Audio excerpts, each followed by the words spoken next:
If I hadn't landed on this YouTube gig, becoming an abortion doctor was my second favorite option. There's something about looking at a living thing, full of potential, and killing it before it draws its first breath that's appealing to me, which explains why my heart rate ticks up when I talk about Far Cry 3. Not because I particularly enjoy it, but because I imagine a world where it never existed, or at the very least, continue to sail under the radar like the two earlier Far Cry games. We could have been spared of an entire generation of open world games that played exactly the same. You know the recipe by now. Radio towers, hunting, crafting, psychopath villains, and uninspired plots about empowering a good-looking and incredibly talented white man who can only realize his true potential while confronting armed and hostile natives. If you're wondering if I'm asserting the "would you kill Hitler if you could time travel" question, the answer is no. I would leave Hitler alive and delete Far Cry 3 instead. And not because Far Cry 3 is a bad game. Far Cry 3 proved that being successfully mediocre is more damaging than just being bad. A bad game will be forgotten, while a successfully mediocre one will be a trendsetter. Just because you have an insane villain in your game doesn't allow you to pull the Alice in Wonderland card in an attempt to make your fiction seem like it's on the same level with Lewis Carroll. This game's plot is more like the work of an AI that's been trained on the works of William Golding, and this is the best it can do.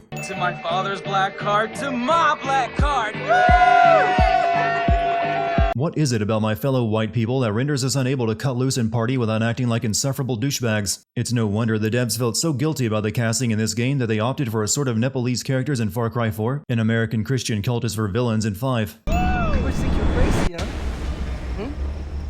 Jumping out of airplanes, flying like birds. That is crazy. I like this film. Vaas is the standout character in this game. I'm not over-exaggerating that fact. Ask anyone what they remember about Far Cry 3 and chances are it will be Vaas. He's even on the front cover of the game instead of the hero. There is so much more time put into him that I doubt anyone remembers the name of the main character or the rest of the cast. Vaas was such a success that Ubisoft has been trying to recapture that lightning in a bottle ever since, but falling way short in each game that followed, mainly because they failed to recall that Vaas isn't that over the top. As far as crazy villains go, he's pretty down to earth and believable, while villains like Pagan Min, Joseph Seed, and whatever those two sisters were called in New Dawn were crazy in the trying a little too hard variety. Do you want me to slice you open like I did your friend? Vaas already killed one of their friends. I'm not sure which since all these white people look the same to me. But for a human trafficking pirate like Vaas, killing the merchandise is a bit counterintuitive when it comes to getting rich parents to pay ransom money. We're gonna have a lot of fun together while we wait for the money. Stop scaring the hostages. I need you to take care of the rejects. See that other guy far in the background? So much so that you can only barely make him out? He is the true villain of this game. I just wanted to point out how overshadowed he is here at the start of the game, when the intention was to make him mysterious, only to have him still be overshadowed in the end by Vaas. This will not be the only time in this game that someone escapes the restraint so easily, they may as well not have been tied up at all. We're gonna free the others, and then we're going home. Vaas is very efficient when it comes to killing everyone but Jason. He straight up shoots Jason's brother, then tells Jason to run instead of shooting him too. This game has taught me that the reason I haven't accomplished much in life is due to no one killing a member of my family so I can avenge them. That's how we white people overcome struggle. Otherwise, we're just like every other hapless millennial. Run, Forrest! Run! Memes must stick around a lot longer on this island if Vaas is using ancient memes like "Run, Forrest, Run." The heron, the shark, and the spider. I know who you are, Jason. You are a warrior. And the Tatao will allow for you to reveal your true self. The first thing Dennis does after fishing a white boy out of the river is ink him up with tribal tattoos and proclaim him to be their people's savior. If this game were setting Jason up as a naive American who was convinced by the locals that he was their messiah just so they can use him, I would have found the plot immensely more enjoyable and believable. But they play this straight. And the Tatao will allow for you to reveal your true self. This is actually the same marketing spiel that convinces other low self-esteem white boys to get tribal art tattoos. I have Jason Brody with me, the man who escaped Vaas camp alive. Your escape is a sign that the battle has turned. Jason doesn't bother mentioning that Vaas basically let him run away. I could have anyone I choose, but my will is set on one woman. Dennis be simpin'. He's probably a member of Citra's OnlyFans page. The scramblers are at the top. Each tower covers a limited area. Climb them all and you will reveal the entire map. Dennis said he deadened Jason's arm while he applied the Tatao, so sending him to climb a radio tower right after isn't the smartest idea. At least give it time for the drugs to wear off. This game is patient zero for the plague that is radio tower missions. Looking back at it, I fail to see how this ever caught on. It was just as unfun and tedious then as it is now. All of the shopkeepers will sell Jason guns, ammo, and attachments for them, but holsters and carrying bags can all be made by killing a lot of local animals, and you need certain types of leather to craft different things. I'm not sure why my first gun holster can be crafted with boar skin, but the next one requires a Komodo dragon and the final one the skin of a great white shark. All of this is pointless filler that forces you to hunt to get basic upgrades. The Tatau. Hey, Felipe. We are driving to the outpost near Amanaki. We have one of the Americans. Come, have some fun. What the hell? Lisa. The phone Jason swiped while escaping the prison camp is called by one of Vaas's men, and he lets slip where they are taking Lisa. After storming the outpost, Jason finds no sign of Lisa, only for a radio to crackle to life, and another of Vaas's goons lets slip that one of the hostages escaped and is somewhere else. Then Dennis comes along and tells Jason that one of his friends is in the care of Dr. Earnhardt. When your plot direction acts like a Rube Goldberg machine, with things falling into place with perfect timing, it makes it hard to look past the bad writing. I'm afraid that another dosage may be required. I did just examine the box. It's empty. Where should I go for more? Set us up with a couple of cave mushrooms and we will be right as rain. Due to poisoning, Daisy needs more antidote, which is apparently a cave mushroom that only appears in one location, which the drug-addled doctor would never have been able to collect himself due to how difficult it is to reach, and the fact that he's barely lucid. So where did he get the mushrooms for the earlier antidote he gave to Daisy? In the cave, Jason is sprayed by mushroom spores that get him completely lifted. This is the start of another now done-to-death Far Cry trend, the drug-induced hallucination level. I get the feeling no one at Ubisoft has ever actually done drugs before, only listen to descriptions of DMT trips on Joe Rogan's podcast, because drugs in Far Cry games serve one purpose: to offer internal exposition about the main character's state of mind. In this game's case, it's to show you that Jason really is Jungle Jesus and the modern world was holding him back. In reality, I can't think of a worse place to go on a hallucinogenic vision quest than while spelunking. The doctor never actually told Jason what the mushrooms he needed for Daisy looked like. Vaas is recording ransom videos at PC. He's ransoming them. I was told to line up buyers. Jason continues his streak of lucky breaks when it comes to goons mentioning information about his friends over the radio. It's very nice. I want you to do it again. No.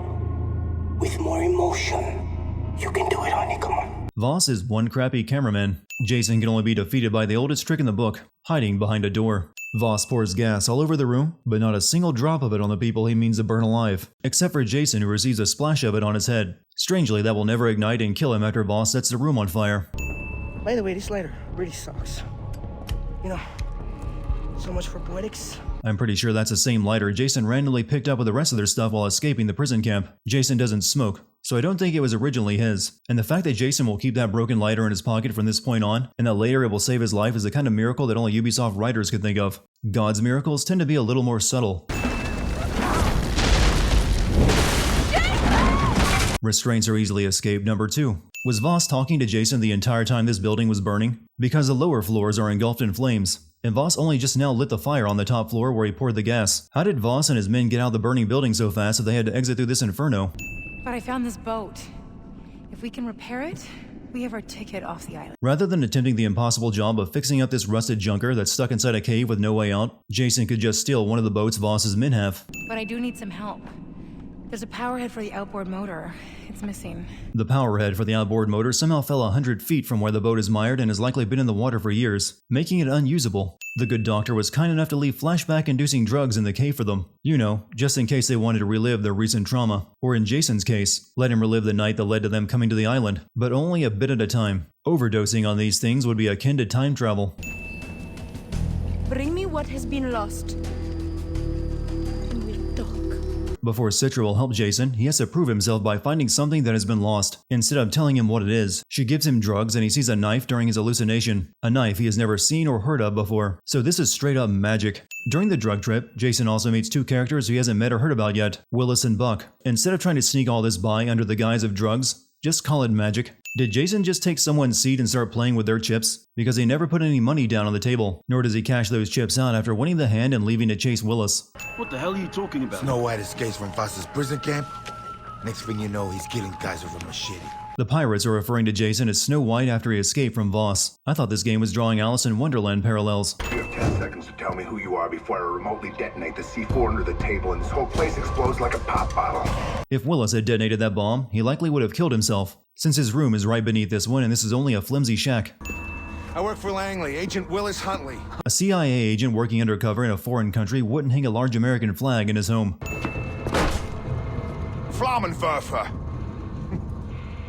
Flamethrower. This beauty was invented in Krautland. Burning the pot field and getting lit while music plays would have been more novel had Jason not already been on 2 drug trips in this game. Pot is weak stuff in comparison now. It is by my grace that your head isn't impaled on the antenna of my car. Therefore, I would like it if you gave a fuck about Jason Brody. Okay, Hoyt. Okay. Hoyt wants Vaas to deal with Jason, but Hoyt seems to be forgetting that he has a lot of leverage over Jason with his captured friends and little brother. Use them. I want it to be clear that anyone who helps those savages out in the woods will end up like our friends here. Is my point coming across? Hoyt is only making a point to the people he's about to kill in the minefield. When you want people to remember a lesson, you need them to stay alive, or at least witnesses. I'll take a picture of it for Willis. Willis, you got the picture? That DSLR camera would not have the ability to send photos wirelessly to Willis. Saved me. And they're putting the screws to my dad. He was about to give them a ton of money. Since none of you even bothered to even try to get in contact with local authorities to let your families know your situation, I'm pretty sure they can keep putting the screws to your dad since he won't know that you've been rescued. I'm building a cross for Grant. It looks like you spent a whole lot of time tying 2 pieces of wood together. I like a team player like you. I zeroed in on your friend Keith Ramsey. A hitman who works for Hoyt purchased him. He's usually at the bar in the shantytown. What's the guy's name? Buck.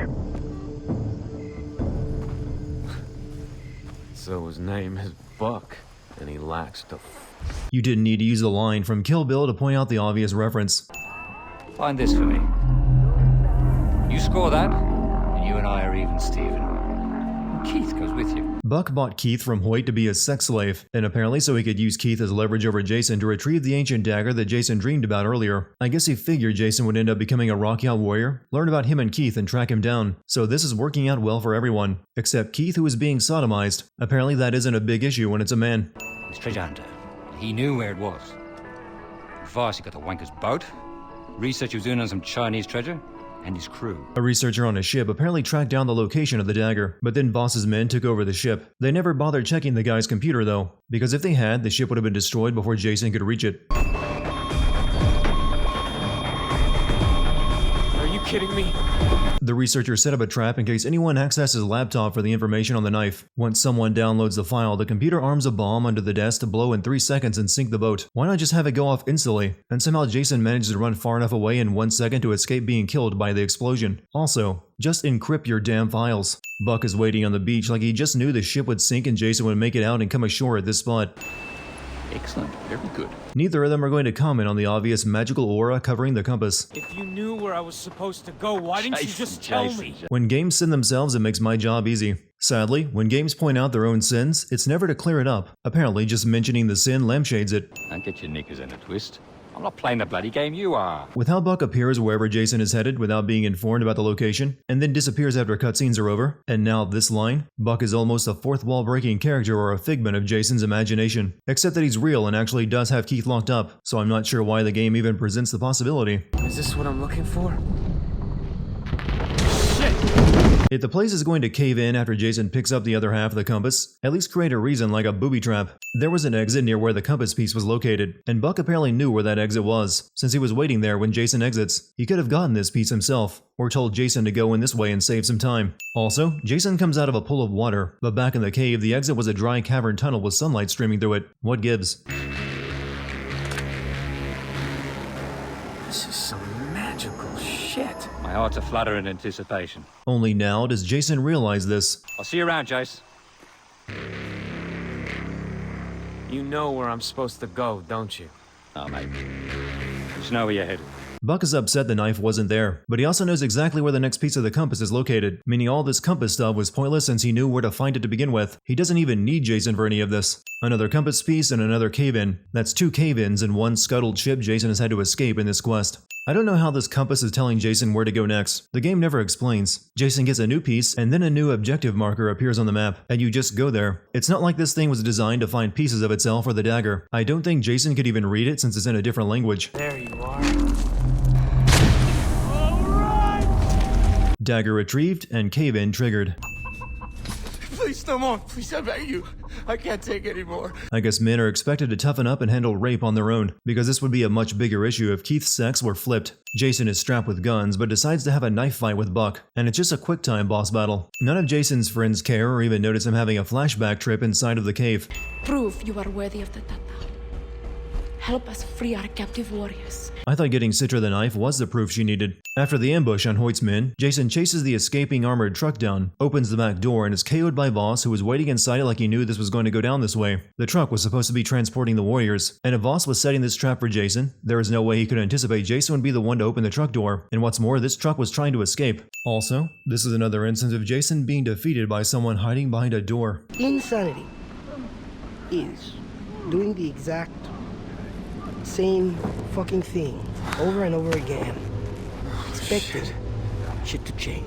This is the scene everyone remembers from this game, and there's no doubt that it's a great moment and very well acted. But it's the irony that this scene about doing things over and over, expecting a different outcome, has come to describe the Far Cry series and Ubisoft as a whole that I find hilarious. The thing is, I killed you once already. If he wants to be sure Jason dies this time, why not just put a bullet in his head before pushing him over the ledge? Once again, restraints are easily escaped. After the helicopter Jason tries to escape on is shot down, Vaas walks up and this time actually just shoots Jason, but not in the head. He shoots Jason's center mass one time, and never checks to see if he is dead. And never notices the lack of any blood since the bullet was caught by the lighter he put in Jason's pocket earlier. Then he has his body thrown into a mass grave. Insanity can't be used to excuse bad writing every single time. That pile of corpses seemed a lot deeper when Jason had to claw his way out from the bottom. How is this possible?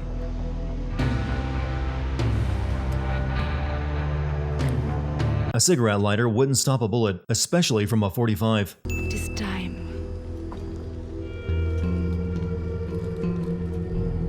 Drink.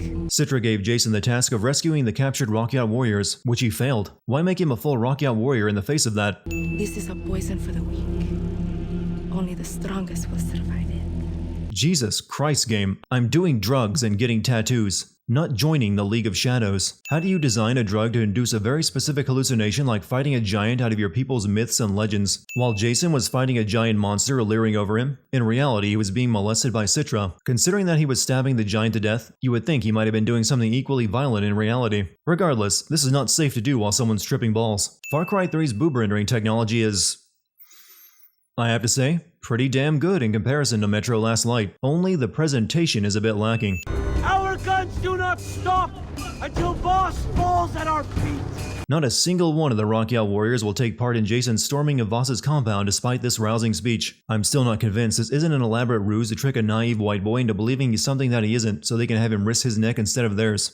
Surprise, motherfucker! You didn't think I knew you were coming, right? Actually, I figured Vaas wouldn't know Jason was coming, since Vaas thought he killed Jason after shooting him in the chest. The amount of work it would take to wire a bunch of CRT televisions together to act as one big monitor isn't worth it, even to insane pirates who want to excel at presentation. What if Jason never came in through this building? All that work would have gone to waste. I'm not entirely sure what happens next. I'm also not certain if that was the game's intention. Regardless, it's a hot mess. Vaas does the hiding behind the door trick that Jason falls for time and time again, then stabs Jason in the chest with a dagger Jason gave to Citra that Vaas couldn't possibly possess. Then for whatever reason, Jason doesn't die like he should, pulls the knife out of his chest and has another hallucination drug trip, even though he wasn't on anything, and then finally gets into a quick time boss battle with Vaas where Jason kills him, supposedly. Who exactly dragged Jason back to the Rockyard Temple after he collapsed in the middle of Vaas's compound surrounded by pirates?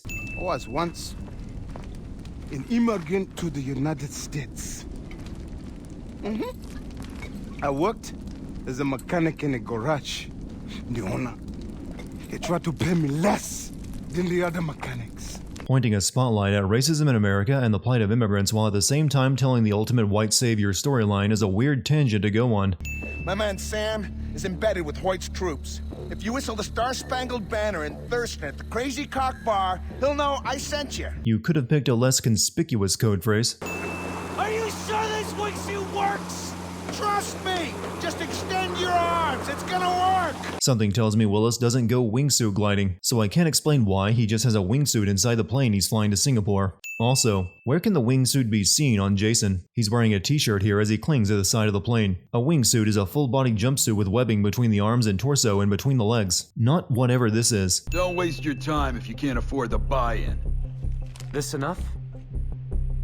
All right. The guard mentions the poker buy-in, but Jason never puts any money on the table and plays with the chips already at the seat he takes, just like he did the last time. No refunds. He never gave you any money. For all this warrior business and magical tattoos, Jason is taken by surprise by someone hiding behind a door every single time. Yet Hoyt doesn't know what you look like. Only about seas. That is a big and potentially fatal assumption. Hoyt was there the night Jason was captured. He has his brother and Vaas's eyewitness accounts. Plus, there are not that many white boys roaming around the island. You must look the part. How? We steal a uniform. The new recruits are brought in and processed down by the docks. Find a recruit. Make sure nobody recovers his body. And steal his gear. Why not just kill any of the soldiers on the island and take their uniform instead of having Jason sneak onto the dock and steal a recruitment uniform? You're good, Foster. Psst. You want to make some dough? One of Hoyt's men singles Jason in his disguise for potential collaboration in screwing over Hoyt and making money. Jason is just a new recruit to this guy. Why pick him instead of any of the others? And in this scene, Hoyt burns one of his men alive who tried to screw him over. So this is a huge risk without bringing someone in new that you don't even know. I'm an understanding boss. But if you break one of these rules,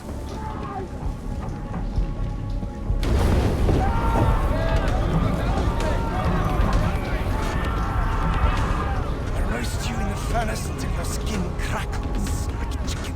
Every Far Cry game since 3 has tried to replicate Vaas, but always ends up with a villain more like Hoyt. Someone whose character is no different than a kid holding a magnifying glass over some ants. The pirates attack Hoyt's drug fields. They have rigged bombs. Why would the pirates rig bombs in Hoyt's drug fields? The pirates work for Hoyt. Assuming they've gone rogue with Vaas's death, wouldn't they steal the drugs instead of blowing them up? Jason is lucky the vehicle containing the roll sheet with all the conspirators' names on it didn't burn when he shot it with an RPG. This is Foster. Nagi-san, take a cigarette break. I assumed the plan to get a meeting with Hoyt would be to then kill him in his office. But no, Jason only sits there and listens to him, and then leaves to torture someone on Hoyt's orders. Jason was alone with Hoyt in the room. Evil listens to classical music. Hoyt blows up a boat containing captives he was trying to ransom, killing everyone on it. This is a guy who runs a South Pacific slave trade. He could have sold those people into slavery instead. I can't believe I had to tell someone how to be better at slavery. I ensure our slaves come from around the globe. And just like that little contact lens, my product is universal. Slavery has always been globalized, with slaves being shipped from one continent to another. There are not many ways one can reinvent the business. Hoyt is simply carrying on the tradition. Bragging rights denied. I have a prisoner downstairs. I want you to find out who he is, who his benefactors are, and I want you to beat him until he can't stand up. Hoyt knows who he is, who his family is, and he even knows the person he's speaking to right now is Jason. Why play along with this instead of having Jason killed while he's in the middle of your compound? Jason walks right past soldiers watching his videos he recorded on his phone of their vacation, yet still believes his cover is intact. The camera has been suspended on loop for 38 seconds. You can do that from a junction box? How? Riley was shot weeks ago according to Jason's friend Keith. That wound would be infected and Riley dead or dying from it. First, we disable Hoyt's communication network, and then we explode his fuel depot. The chaos in his Gestapo will allow us to execute him at the poker game and save Riley. You don't have to do any of that. Hoyt already invited you to the poker game. Just wait for that day to roll around. Destroying communications in the fuel depot would likely make him cancel the poker game since his organization would be under attack and taking severe losses. I've been waiting to light this place up, as we Americans say, for a very long time. We Americans never say, as we Americans say. I know they're trying to point out that Sam is an American despite the German accent, but awkward dialogue is still a sin. I have hidden a knife in my boot. Be ready to distract him when I say deal. Sam also has a huge knife strapped to his chest. Also, neither of them are stripped of their weapons when going to the poker game. I fail to see how destroying a fuel depot and a communications dish has made Hoyt vulnerable at the poker game. He isn't going to need fuel or telecommunications inside a building surrounded by his own men. It's about keeping you playing until the house collects. This speech about keeping you playing serves two purposes. One is an attempt to explain why Hoyt didn't just kill Jason the moment he showed up with a roll sheet and bizarrely let him go around destroying his entire operation so he could kill him at a poker game. And two, it sums up Ubisoft's entire business model. What was Sam's plan to deal with the armed guards standing right behind them? Torturing your own brother. destroying half my organization? Which was your fault, since you allowed him to run around in disguise. After Hoyt cuts Jason's finger off, Jason somehow frees himself from the guards, which is yet another instance of freeing yourself way too easily, kills them, then knife fights Hoyt in another quick time event battle to kill him. I don't need 10 fingers to use a knife! I've been doing this long before you were born, kid. Bring it on! Hoyt is confidently telling Jason all this, even though he must have just watched Jason kill all of his guards in seconds with a knife. I couldn't halt the jungle warriors. I'm sorry. They carried your friends to the temple. The Rakyat somehow knew that Jason would kill Hoyt tonight, so Citra had all of Jason's friends captured and brought to the temple. She did this to force Jason to sever his ties and stay on the island with her, but Jason had already told her that he was staying. He even said goodbye to his girlfriend and friends before heading to Hoyt's island. This is completely unnecessary on Citra's part, and introduces a conflict that was not likely to go in her favor. Jason spent his entire time here saving his friends, and just now saved his little brother, and she expects him to sacrifice them. One final easy restraint escape. Why did Citra even bother restraining him? She needed him to get up and go to the ceremony. Choose your ending. Ending A is boring, but you're not an asshole. Ending B might as well be asking you if you like snuff films. Citra, please. Do not leave me, please. Citra, I am sorry. Sad simping noises.